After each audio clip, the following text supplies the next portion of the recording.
Shalom jemaat yang dikasihi Tuhan dimanapun engkau berada, semangat baru.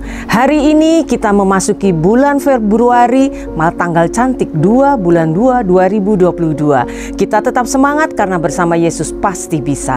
Dalam seminggu ini kita membahas tentang kasih mula-mula. Penulis STS membahas tentang kasih mula-mula dan sudah beberapa hari dijelaskan apa itu kasih mula-mula. Dan hari ini spesial tema firman Tuhan adalah kembali kepada keintiman, pastinya keintiman kepada Tuhan.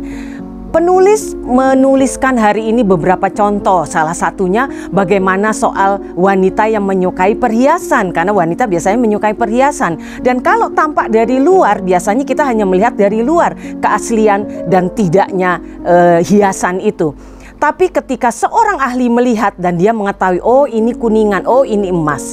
Demikian juga hari ini kita akan belajar bersama-sama merenungkan firman Tuhan tentang jemaat di Efesus. Mari kita baca bersama-sama di Wahyu 2 ayat yang kelima. Demikian firman Tuhan. Sebab itu ingatlah betapa dalamnya engkau telah jatuh. Bertobatlah dan lakukanlah lagi apa yang semula engkau lakukan.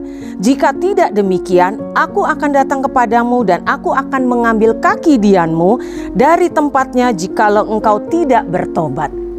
Bapak Ibu, Wahyu 2 ayat yang kelima ini bercerita tentang teguran Tuhan terhadap jemaat di Efesus. Kalau kita membaca dari ayat yang pertama dan seterusnya, kita melihat jemaat Efesus itu luar biasa, semangat dalam kerohanian, dalam pekerjaan mereka sehari-hari. Tetapi Tuhan yang melihat kedalaman hati kita, Tuhan yang melihat kedalaman hatimu dan hatiku, Dia tahu apakah seseorang itu benar-benar masih mempunyai kasih yang mula-mula, dan bagaimana dengan keintimannya kepada Tuhan. Jemaat Efesus ditegur Tuhan dalam hal ini. Mereka bersemangat, tetapi keintiman hubungan pribadi mereka dengan Tuhan sudah mulai berkurang. Bagaimana keadaan kita saat ini di masa pandemi yang tidak kunjung selesai? Hari-hari ini kita mendengar Omikron bertambah banyak, dan apa yang kita lakukan?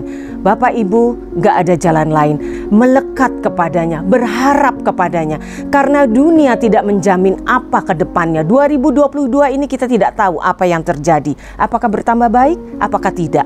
Tapi ya satu hal yang kita tahu, ketika kita intim dengan Tuhan, ketika hubungan pribadi kita melekat lebih lagi kepada Tuhan, percaya pertolongannya, perlindungannya, mujizatnya masih dinyatakan untuk anak-anaknya yang setia kepadanya. Mari bangkitkan keintiman kita kepada Tuhan, kasih mula-mula kita, dan percaya apa yang kita doakan Tuhan pasti dengar.